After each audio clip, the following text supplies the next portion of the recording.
श्री साई राम। प्रिय विद्यार्थियों, आज के पाठ में आप सबका स्वागत है। आज का पाठ है वीरांगना चन्नम्मा, जिसका पहला भाग हमने कर दिया। जिस पहले भाग में हमने जाना है कि पाठ के सारांश को जाना है। कित्तूर रानी चन्नम्मा के परिचय, उसका साहस, वो कित्तूर की रक्षा किस तरह करती है, यह सब हमने पहले भाग में जाना है। अब है दूसरा भाग। दूसरे भाग में तो ये जो प्रश्न उत्तर है, ये अभ्यास कार्य है, ये सभी हम आज दूसरे भाग में देख लेते हैं। पहले भाग में हमने क्या किया था, आपको गृह कार्य दिए थे। गृह कार्य के लिए कुछ प्रश्न दिए थे, जिसके उत्तर को अब हम जान लेते हैं। एक वाक्य में उत्तर लिखिए। पहला प्रश्न था, चन्नम्मा का जन्म किस वंश में हुआ था? चन्नम्मा का जन्म किस वंश में हुआ था? उसका उत्तर हम अब जान लेते हैं। चन्नम्मा का जन्म काकतीय वंश में हुआ था। चन्नम्मा शब्द का अर्थ क्या है? चन्नम्मा शब्द का अर्थ है सुंदर कन्या। कित्तूर कहाँ है? कित्तूर कर्नाटक राज्य के बेळगावी जिले के उत्तरी भाग में है। चन्नम्मा का विवाह किसके साथ हुआ? चन्नम्मा का विवाह कित्तूर के राजा मल्लसर्ज के साथ हुआ। शिवलिंग रुद्रसर्ज ने किसको गोद लिया था? शिवलिंग रुद्रसर्ज ने गुरुलिंग मल्लसर्ज को गोद लिया था। शिवलिंग रुद्रसर्ज ने गुरुलिंग मल्लसर्ज को गोद लिया था। चन्नम्मा को अंग्रेजों ने कहाँ बंदी बनाया था? चन्नम्मा को अंग्रेजों ने बैलहोंगला के दुर्ग में, यानी किले के कारावास में बंदी बनाया था। 2-3 वाक्यों में उत्तर लिखिए। पहला प्रश्न है, चन्नम्मा के माता पिता का नाम लिखिए। चन्नम्मा के माता का नाम है पद्मावती और चन्नम्मा के पिता का नाम है धूलप्पा देसाई। चन्नम्मा को उनके पिता से कौन सी कलाएं प्राप्त हुई? चन्नम्मा को उनके पिता से घुड़सवारी करना, युद्ध की कलाएं, शस्त्र और अस्त्रों का अभ्यास, आखेट यानी शिकार करना, ये सभी कलाएं अपने पिता से चन्नम्मा को प्राप्त हुई। कित्तूर राज्य की समृद्धि के बारे में लिखिए। उन दिनों कित्तूर राज्य व्यापार का बड़ा केंद्र था। देश विदेश के बड़े बड़े व्यापारी हीरे जवाहरात खरीदने के लिए, यानी हीरे रत्न मणि खरीदने के लिए कित्तूरों के बाजारों में आया करते थे। कित्तूर का पतन शुरू होने का कारण क्या है? कित्तूर का पतन रुद्रम्मा का बेटा शिवलिंग रुद्रसर्ज क्या करता है? चन्नम्मा के सलाह को ठुकरा देता है। इतना ही नहीं, चाटुकारों से मित्रता बना लेता है। चाटुकार यानी जो झूठी प्रशंसा करते हैं ना, उनसे दोस्ती कर लेता है। इससे क्या होता है? कित्तूर का पतन शुरू हो जाता है। यल्लप्पा शेट्टी और वेंकटराव कित्तूर के भेद खोलने में क्यों तैयार हो गए? ये यल्लप्पा शेट्टी और वेंकटराव देशद्रोही कहते हैं, कित्तूर के द्रोही कहते हैं। ये क्या करते हैं? अंग्रेजों की लालच में, अंग्रेजों ने इन्हें लालच दिया था।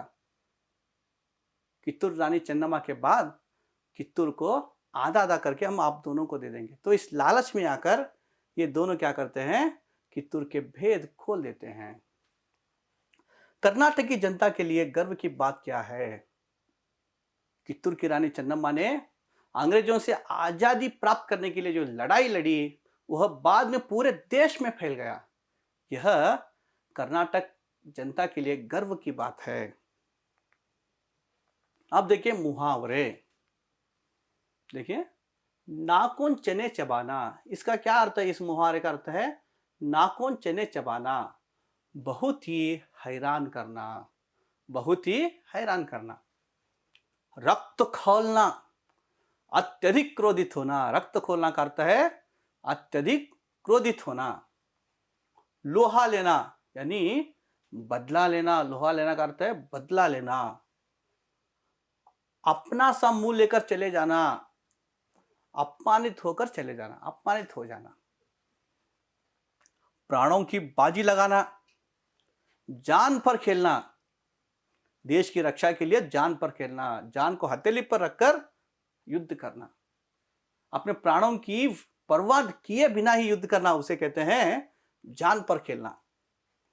टूट पड़ना, टूट पड़ना इसका अर्थ, इस मुहावरे का अर्थ है आक्रमण करना, युद्ध छेड़ना। काम तमाम करना, काम तमाम करना यानी खत्म करना, मार डालना, उसे कहते हैं काम तमाम करना।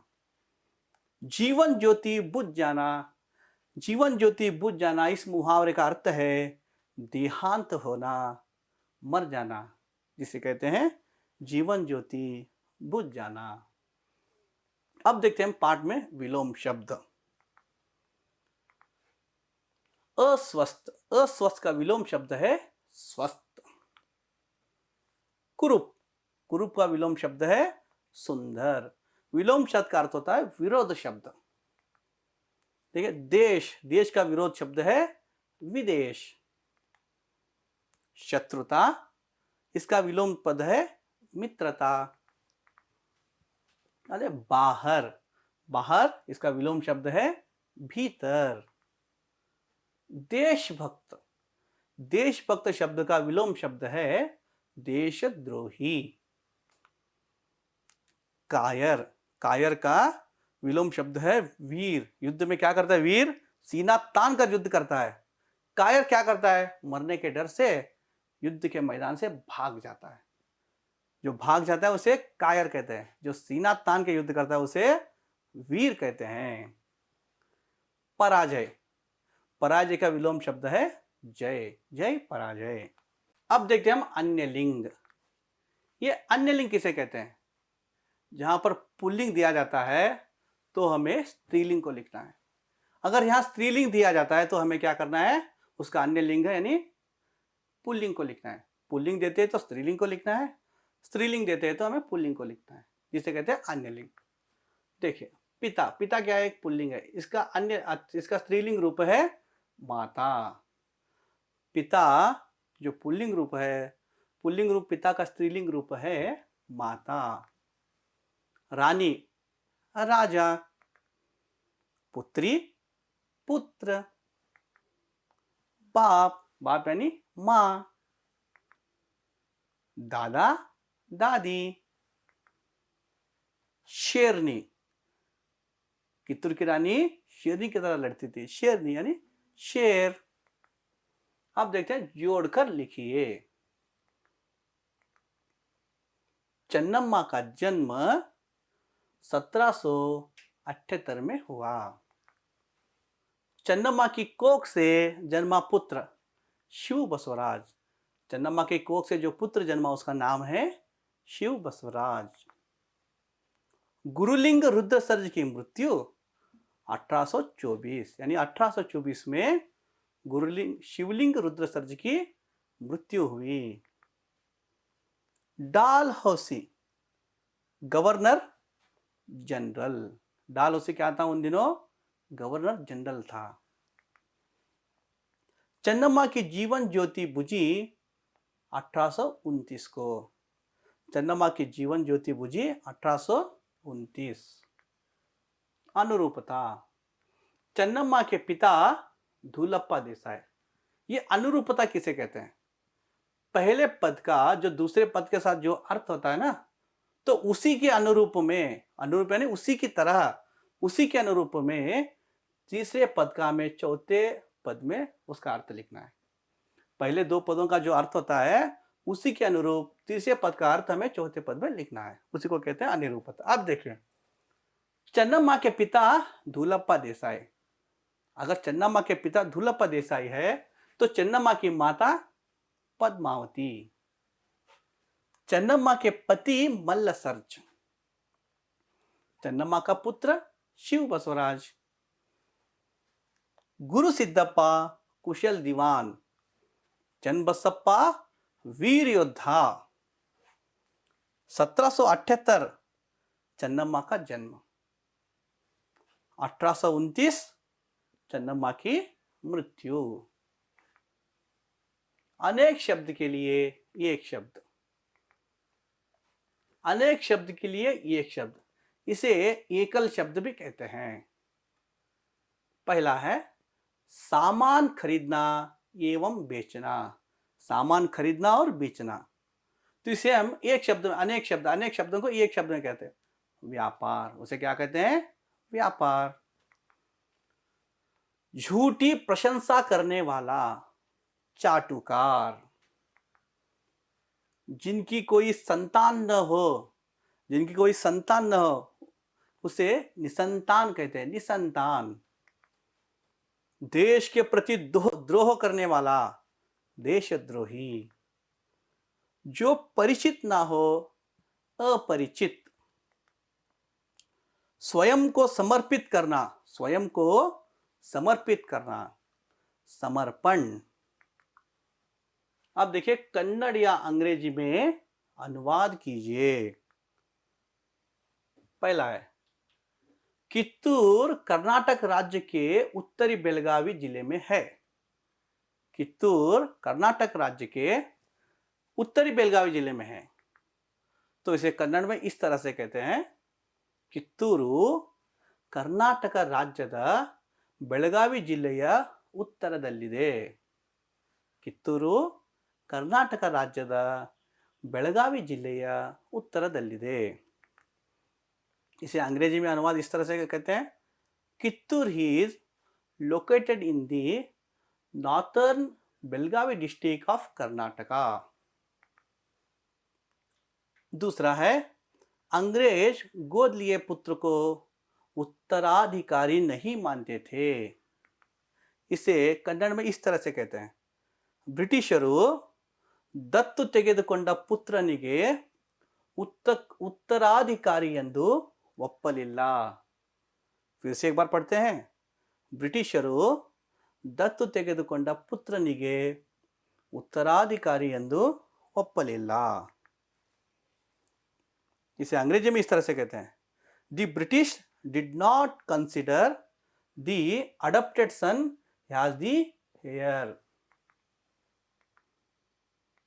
अब तीसरा है चन्नम्मा ने भीतर ही भीतर तैयारी आरंभ कर दी। इसका कन्नड़ अनुवाद है, चन्नम्मा ಒಳಗಿಂದೊಳಗೆ ಸಿದ್ಧತೆ ಆರಂಭಿಸಿದಳು। इसे अंग्रेजी में कहते हैं, Channamma had started preparing internally। अब देखिए चौथा, कित्तूर स्वतंत्र राज्य है। कित्तूर स्वतंत्र राज्यविದೆ।